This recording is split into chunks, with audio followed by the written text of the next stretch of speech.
Welcome to Global Insider Talks. I'm so glad today to be joined by Sergio Guzman from my hometown of Bogota, Colombia. Welcome, Sergio. Francisco, thanks so much for having me. It's a pleasure to be here. Sergio is the co-founder and director of Colombia Risk Analysis, which is a firm that specializes in providing commercial, security, and political risk analysis for the Andean region of Latin America. Sergio has worked with clients across several sectors, including mining and energy, finance, manufacturing, trade, retail, and agriculture, among other things. We're speaking with Sergio today because a lot has been going on in Colombia in recent months since the election of the new president, Gustavo Petro. And there has been a lot of anxiety from some Colombians and some international investors. And Sergio has been following very closely what's happening in Colombia and the impact on the Latin American region as a whole. In fact, remiss not to mention that Sergio is often interviewed on television, and you'll also see quotes in print, most recently in Bloomberg, where he was talking about the declining approval of the president in the ratings after his first 100 years in power. So we're extremely grateful that you've taken the time to speak with us today, Sergio, and excited to get started. Absolutely. Let's do it. All right, so let's jump right into it. And let me ask you to help us first paint the scene of Colombia since the presidential election in May. How have you changed? How have things changed since the president Petro came into power? So Colombia was a country in economic boom, and it was partly in a post-COVID economic boom that President Duque, through a very sizable subsidies and nearshoring and also other investments, had kept steady. However, it was a problem. It was a country with a lot of underlying social problems. Social unrest in 2019, 2020, and 2021 were leading to an upset for the ruling party. And as all of the rest of Latin America, the incumbent president was at a very high disadvantage to be able to appoint a successor. And President Petro had campaigned for the longest time on a platform of change, not just change from President Duque, but to be the first Colombian left-wing president in modern history. And at the same time, he introduced a vice president, Francia Marquez, who is Afro-Colombian, who wanted to represent change as well of the people who've never had been in power. And so if we look at Gustavo Petro, from the get-go of his presidency, it really is a presidency of symbols, a presidency of change, a president that wants to make sure to say three things. Number one, we're not like the prior government. Number two, we're going to make a huge symbolic gesture to change the way things have been. That comes from making the environment the principal thing. That also comes from asking for the world to condone debt and in exchange for Amazonian protection, but also a change in the way that government looks. Make government more approachable to people and have a government that for once looks like the people it does govern, and that means diversity. And if we want to look at Gustavo Petro from the point of view of the global left, there are three things that Gustavo Petro does resonate with the global left in terms of its objectives. Number one, tax the rich and the wealthy.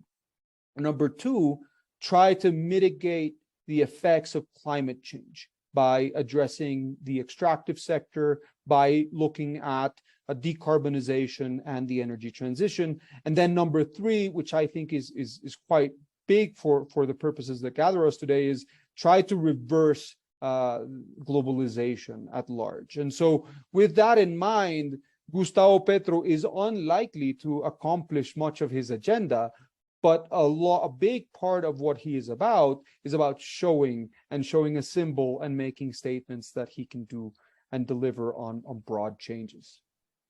It's definitely a big change for Colombia. We haven't seen this before. You know, we've had presidents sort of tendency of the right, the most recent being center right with Duque, and I think it's interesting what you're talking about in terms of globalization. I think these protectionist approaches have proven not to be very effective. So we'll see what that's going to look like for him. But you also talked about a little bit about, I think it was your second item that you mentioned that puts him close to the left, and is the fighting climate change. And I think we're all on board with that, right? And it's something that is very important. The previous president also put some things into place. So I think there's a little bit of continuity there, and hopefully there'll be some innovative policies that come out. But we saw you quoted recently about the president's declining poll numbers over his handling of the economy and some of the decisions that he's made, particularly regarding the energy sector. And I think that's related to that climate change situation, but not entirely. What should foreign investors make of this? Is now the time to find deals in Colombia? Well, that's a really interesting question. I'll start with the issue of declining approval ratings. And I think whoever was president of Colombia would have faced a similar problem because of global inflation, value chains globally, and how constrained they have been because of high fuel prices and the ongoing war in Ukraine. So whoever became president of Colombia was going to face a short-lived honeymoon. We've seen this, for instance, in countries like Chile. Obviously, Peru is not a valid proxy for Colombia, but we've seen countries like Chile. The president reaches with a very high approval rating, and then very quickly, 3 or 4 months thereafter, completely begins to burn away, largely due to the economy, because they are unable to fulfill their promises the way they've set them out to be. And that's going to likely continue happening in Colombia. Petro started with a 56% approval rating, and he lost 10 points in 2 months, but he gained 20 points in his disapproval, up from 20 now on to 40. And so although Petro's in a net positive approval rating, that's very likely going to change in the next 3 or 4 months as inflation begins to chew away people's disposable income, as his measures to contain inflation, like tariffs, like subsidies, are not going to be able to add up to Colombia's fiscal stability in the medium term. And that's going to affect the prospects for debt and bondholders from Colombia concerning Colombia's ability to repay its debts. Now, let's separate that from Colombia's investment prospects as a whole. I think Colombia is a country where you come for decades, you don't come for quarters or for semesters. Colombia today in 2022 is much better than it was in 2012 and much better than it was in 2002. I am no doubts sure that Colombia in 2032 is going to be a much better country than it is today. However, that's not going to be absent of ups and downs. And so I think investors should be mindful of that. And people who are looking at nearshoring opportunities in Colombia or investment opportunities in Colombia shouldn't be immediately dissuaded by the political situation, but it should attract them to learn more. So that's interesting. And we, some of the companies that we work with actually are either actively right now doing business in Colombia, or they're looking at Colombia as a place where they want to start doing business. What do you say to them? What should foreign investors be mindful of? We have the dollar at 5,000 pesos, which is unprecedented. So that's definitely attractive if you're bringing capital from a different part of the world. But is this the right environment? What do you say to them? I think it's important to look at the risks from a local perspective, not from a macro perspective as much, and to focus on the places where there are opportunities. Colombia is close to the United States. It has a free trade agreement with the United States that is not going to change either by Petro or in the near future. And so investors shouldn't necessarily be worried about contractual stability when it comes to investing in Colombia. They should be mindful of where they want to invest and how they want to do that. We have, for instance, a subnational risk index that looks at different parts of the country, how developed they are, and the likelihood that they can attract foreign direct investment, looking at things like security, political risks, economic risks, institutional risks, and of course, the environment. And so looking at all of those things, Colombia has a number of cities and a number of areas where investment possibilities are very large. We do have a large domestic market. We do have an open economy. And we do have a fairly stable political system and institutions that make Colombia resilient. for it not to become, say, Venezuela, that is the worst case scenario of many investors. But what I think is important is that people should also consider the United States is very invested in maintaining Colombia as a key strategic partner and a key strategic ally, and it wants to promote nearshoring opportunities. And in that regard, financing would be available by facilities like Development Finance Corporation and other organizations to enable investment in Colombia. And I think investors should be very mindful of that and look for opportunities there too. So you were talking about Venezuela, right? Which I think is the elephant in the room, and that's what we hear from a lot of people that we speak with. Is Colombia going to become another Venezuela? And before we started this interview, you and I had a little chat about that, and I think you mentioned 3 areas that you thought were very distinctive from Venezuela, and why you don't think that that's going to be the case for us in Colombia. So could you share that with our audience? What are those 3 factors that you identify as the main reasons why you don't think that this is the route that the Colombia is going to take? Absolutely. The 3 issues why I think Colombia is not going to become Venezuela, or its democracy, it's not going to erode a similar way that Venezuela's did, are simple. Number 1, the differences between PDVSA and Ecopetrol. Hugo Chavez in the early 2000s used PDVSA really as a blackmail tool for the private sector, basically to bend it to its will, make people participate in protests, make people vote for Chavista parties, etc., etc. Although Ecopetrol is the largest company in Colombia, it's not nearly as important in terms of the diversification of the rest of our economy. Oil is 3% of our GDP and 50% of our exports. In Venezuela, PDVSA was responsible for close to 95% of exports. So I think so John, for those who don't know, that may be watching and are not very familiar with the companies in Colombia and Venezuela, may not be from the energy sector. Ecopetrol and PDVSA are the main oil companies of each one of these countries. So sorry for interrupting, but I want to clarify that for our audience. Yeah, that's important context. So I think that the place that Ecopetrol has versus the place that PDVSA has is a key component. The second one is the military. Of course, Hugo Chavez came from within the ranks of the military. He had an institutional relationship and trust with the military sector, something that is largely absent in Colombia. Gustavo Petro's relationship with the military is formal at best, tenuous in some areas, because the military may not fully trust the president, considering his background as an insurgent and his proposals to essentially root out corruption in the institution. So that relationship between the military and Petro is likely to become tense as his time in office evolves. And then finally, it's the issue of our institutional strength. In Venezuela, the institutions folded after the Second Constitutional Assembly in that country and basically became puppets of the Chavista state.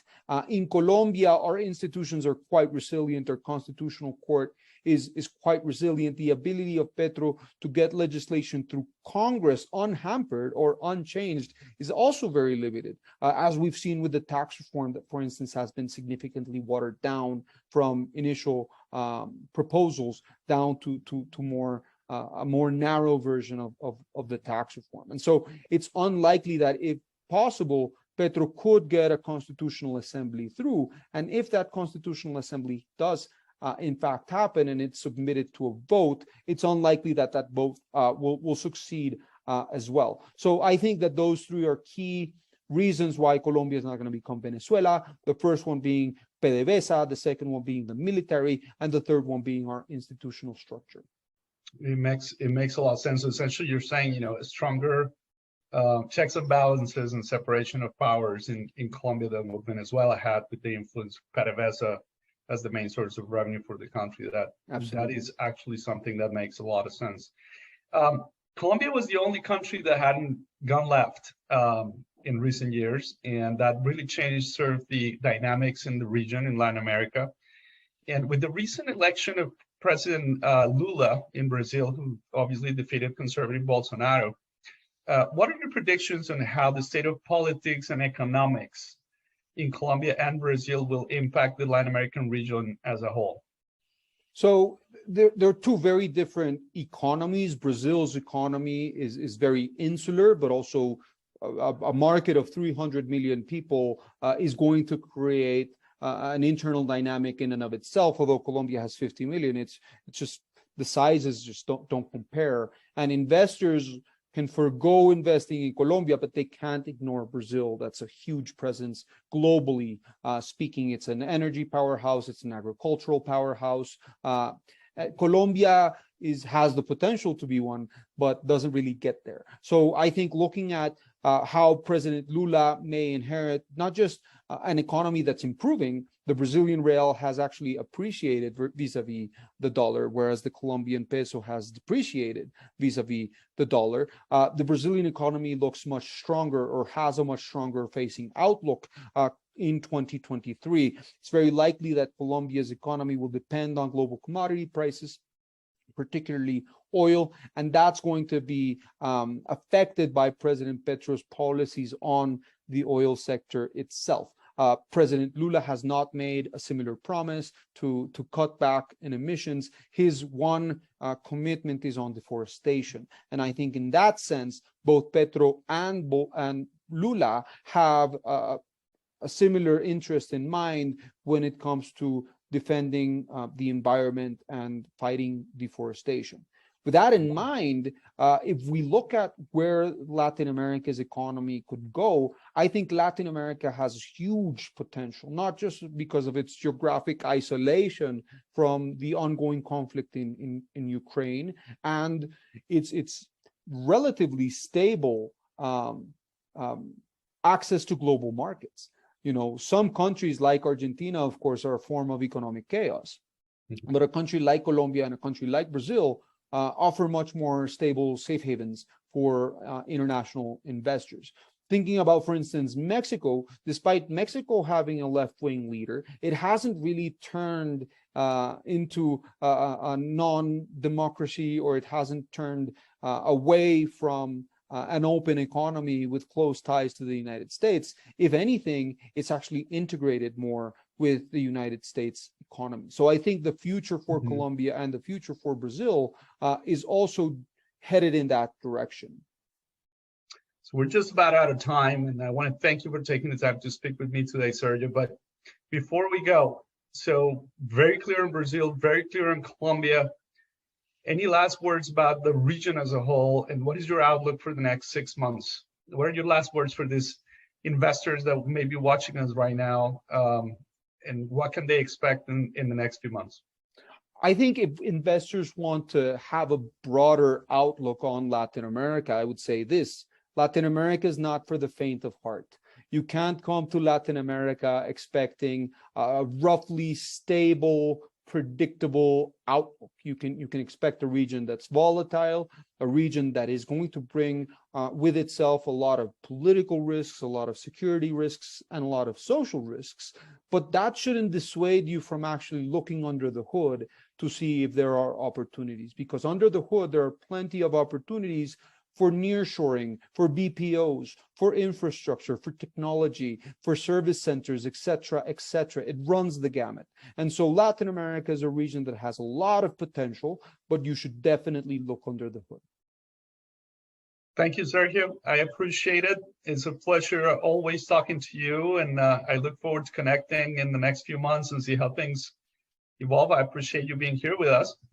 And I invite you all to visit factumglobal.com for information about our Global Insider Talks.